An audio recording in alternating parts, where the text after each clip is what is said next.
Healthy teenagers డైట్లో భాగంగా Asian cucumber salad prepare చేస్తారంట. దీనికి కావాల్సిన పదార్థాలు అంటే ఇప్పుడు చూద్దాం. ఏషియన్ కుకుంబర్ సలాడ్కి కావాల్సిన పదార్థాలు: కీరా, ఆలివ్ ఆయిల్, అల్లం ముక్కలు, పల్లీల పొడి, తేనె, ఉప్పు, చిల్లీ ఫ్లేక్స్, నువ్వులు.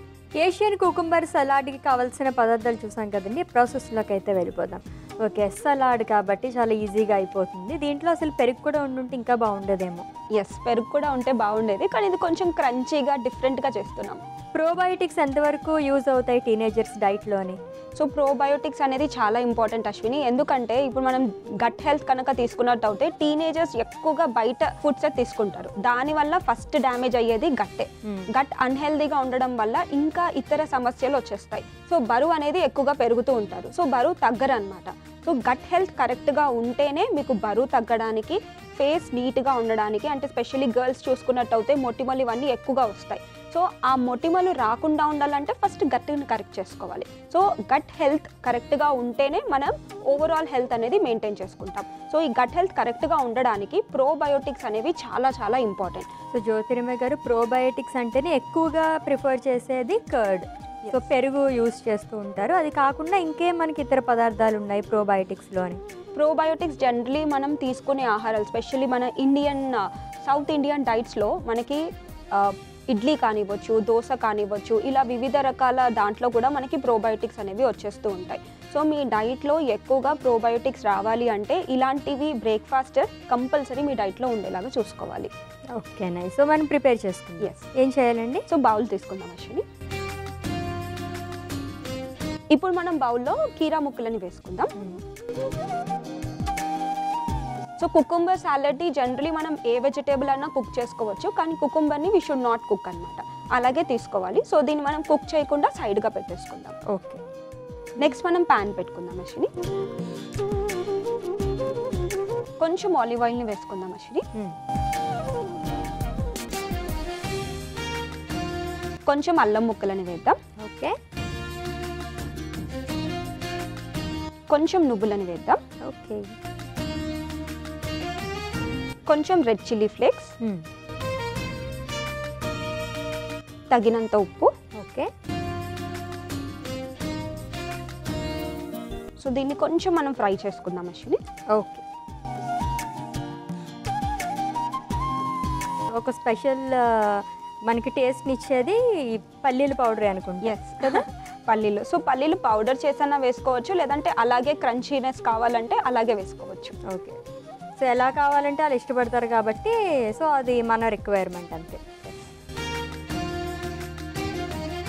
సో ఇది ఆల్మోస్ట్ ఆల్ అయిపోయింది అశ్విని. ఇప్పుడు మనం పల్లీల పొడిని వేద్దాం. ఓకే,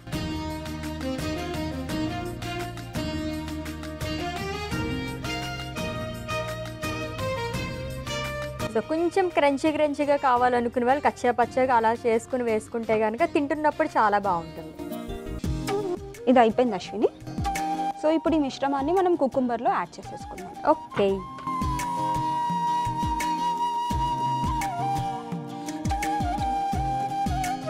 ఇది మిక్స్ చేసుకుందాం అశ్విని.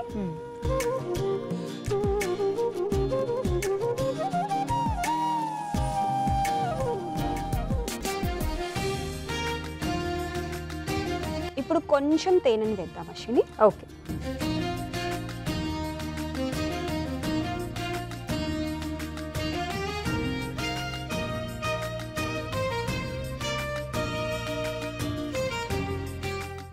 జ్యోతిర్మయ్య గారు, చాలా వరకు జంక్ ఫుడ్ తీసుకున్న ఈ టీనేజర్స్ కొంతమందికి ఆ టైం నుంచి కొంచెం ఫిట్నెస్ ఫ్రీక్ అనేది వస్తుంది కదా. సో కార్బ్స్ అవాయిడ్ చేసేస్తూ ఉంటారు కంటిన్యూస్ కానీ. సో కంప్లీట్గా కార్బ్స్ అనేది అవాయిడ్ చేసి అది ఏమన్నా మన ఆర్గాన్స్లో కొంచెం తీసుకోవాల్సింది ఏమన్నా ఉంటుందా? డెఫినెట్లీ కార్బ్స్ అయితే అవాయిడ్ చేయొద్దు అశ్విని. బికాజ్ మనం టీనేజర్స్ కానివ్వచ్చు, ఇంకా ఏ ఏజ్ గ్రూప్ అయినా కానీ ఒక వెల్ బ్యాలెన్స్డ్ అయితే సజెస్ట్ చేస్తాం. సో ఇప్పుడు కార్బ్స్ అవాయిడ్ చేసి ఓన్లీ ఫ్యాట్స్ ఇంకా ప్రోటీన్స్ తీసుకున్నారనుకోండి, వాళ్ళ గ్రోత్ అండ్ డెవలప్మెంట్ కరెక్ట్గా ఉండదన్నమాట. సో స్పెషల్లీ వాళ్ళు చదువుకునే పిల్లలు కాబట్టి వాళ్ళకి మెంటల్ పర్ఫార్మెన్స్ కానివ్వచ్చు, వాళ్ళ కాగ్నిటివ్ హెల్త్ అనేది చాలా బాగుండాలి. బ్రెయిన్కి ఫుడ్ ఏమన్నా కార్బ్స్ అనేది కంటిన్యూగా మనకి బ్రెయిన్కి సప్లై ఉండాలి అశ్విని. సో చాలా మట్టుకి ఒక్కొక్కసారి మనం కూడా చూస్తూ ఉంటాం, సరిగా తినకపోతే తలనొప్పి రావడం కానీ బికాస్ మనకి బ్రెయిన్కి కావాల్సిన గ్లూకోజ్ అందకపోవడం వల్ల కూడా హెడేక్ వస్తుంది అనమాట. ఓకే. సో గుడ్ కార్బోహైడ్రేట్స్ తీసుకోవాలి అంటే కనుక ఏం సజెస్ట్ చేస్తారు? సో ఇప్పుడు మనం తీసుకునే డైట్లో ఎక్కువగా ప్రాసెస్డ్ గ్రెయిన్సే ఉంటాయి. సో ప్రాసెస్ గ్రెయిన్ కాకుండా మనం కాంప్లెక్స్ కార్బోహైడ్రేట్స్ అంటాము. సో కాంప్లెక్స్ కార్బోహైడ్రేట్స్ ఓన్లీ గ్రెయిన్స్లోనే ఉంటుంది అశ్విని. లైక్ ఇప్పుడు మనం ఇందాక మనం లాస్ట్ డే రెసిపీలో మనం చూసుకున్నాం పొటాటోలో కూడా స్టార్చ్ కంటెంట్ ఎక్కువగా ఉంటుంది. కందగడ్డ కానీ ఇలాంటివి, చామదుంపలు ఇలాంటివి కూడా కార్బ్స్ ఉంటాయి అన్నమాట. అవి తీసుకోవచ్చు. అండ్ దీంతో పాటు మనకి కిన్వా కానివ్వచ్చు, మిల్లెట్స్ అంటాము, కొర్రెలు, సామెలు, అరికెలు ఇలాంటివన్నీ తీసుకోవచ్చు. సో జనరలీ టీనేజర్స్ ఇలాంటివి తినడానికి ఇష్టపడరు కాబట్టి వివిధ రకాల వేస్లో మనం దీన్ని యాడ్ చేయాలన్నమాట. ఎగ్జాంపుల్ ఇడ్లీ, దోశ మనం ప్రోబయోటిక్స్ అని చెప్పాము. సో ఇడ్లీ దోశలోనే కొంచెం రాగి పిండి వేసేయడం కానీ, ఓట్స్ పౌడర్ వేసేయడం కానీ, సో ఏదైనా మిల్లెట్ పౌడర్ దాంట్లో వేసేయడం కానీ. సో అలా చేస్తే వాళ్ళకి జనరలీ దోశలో మనం ఏది వేసినా కానీ కూడా తినేస్తాం యాక్చువల్లీ. సో ఇలా తెలియకుండా వాళ్ళ బాడీకి కార్బ్స్ కూడా వస్తాయి, హెల్దీ వేలో మనకి ఫైబర్ కూడా వచ్చేస్తుంది. Okay. So important nutrients for boys and girls చెప్పండి. సో ఇంపార్టెంట్ న్యూట్రియంట్స్ ఇందాక మనం డిస్కస్ చేసుకున్నట్టు ఫస్ట్ వచ్చేసి ప్రోటీన్ అండి. ఇద్దరికి లైక్ గర్ల్స్కి బాయ్స్కి ప్రోటీన్ రిక్వైర్మెంట్ అనేది ఎక్కువగా ఉంటుంది. సో స్పెషల్లీ గర్ల్స్కి ఐరన్ డెఫిషియన్సీ చాలా మందిలో ఉంటుంది. ఐరన్ తగ్గిపోవడం వల్ల వాళ్ళకి ఐరన్ అనేది ఇద్దరికి ఇంపార్టెంట్. స్పెషల్లీ మనం గర్ల్స్కే ఇంపార్టెంట్ అని చెప్తూ ఉంటాము. But most of the Indians, not only teenagers, పెద్దవాళ్ళకి కూడా ఐరన్ డెఫిషియన్సీతో బాధపడుతున్నారు అనమాట.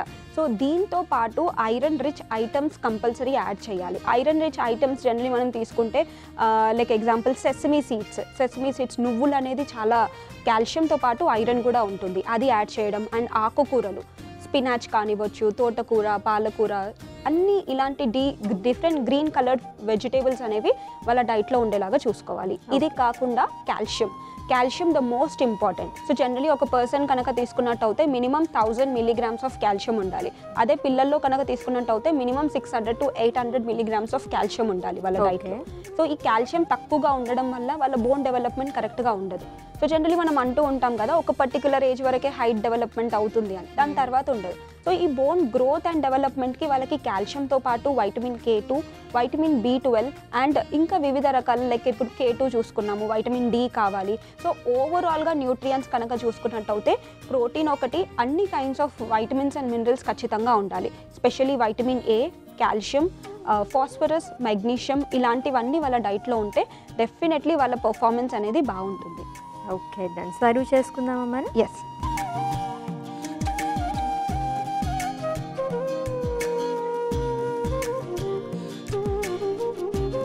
ఏషియన్ కుకుంబర్ సాలడ్ రెడీ అయిపోయింది అశ్విని, టేస్ట్ చేసి చెప్పండి ఎలా ఉందో. ఓకే. హెల్దీ టీనేజర్స్ డైట్లో భాగంగా ఏషియన్ కుకుంబర్ సలాడ్ అయితే మనం ప్రిపేర్ చేసేసుకున్నామండి. టేస్ట్ చేసే ముందు దీనికి కావాల్సిన పదార్థాలు, తయారీ విధానం ఒకసారి చూద్దాం. ఏషియన్ కుకుంబర్ సలాడ్కి కావాల్సిన పదార్థాలు: కీరా, ఆలివ్ ఆయిల్, అల్లం ముక్కలు, పల్లీల పొడి, తేనె, ఉప్పు, చిల్లీ ఫ్లేక్స్, నువ్వులు. ఏషియన్ కుకుంబర్ సలాడ్ తయారు చేసుకునే విధానం: ముందుగా మిక్సింగ్ బౌల్ తీసుకుని అందులో కీరా ముక్కలు వేసి పక్కన పెట్టుకోవాలి. తర్వాత స్టవ్ ఆన్ చేసి ప్యాన్ పెట్టి అందులో ఆలివ్ ఆయిల్, అల్లం ముక్కలు, నువ్వులు, చిల్లీ ఫ్లేక్స్, ఉప్పు వేసి వేయించుకోవాలి. తర్వాత అందులో పల్లీల పొడి వేయించుకుని మిక్సింగ్ బౌల్లోకి తీసుకోవాలి. తర్వాత కలుపుకొని అందులో తేనె కూడా వేసుకొని మొత్తం కలుపుకొని సర్వింగ్ బౌల్లోకి తీసుకుని సర్వ్ చేసుకోవాలి. అంతే, ఏషియన్ కుకుంబర్ సలాడ్ రెడీ.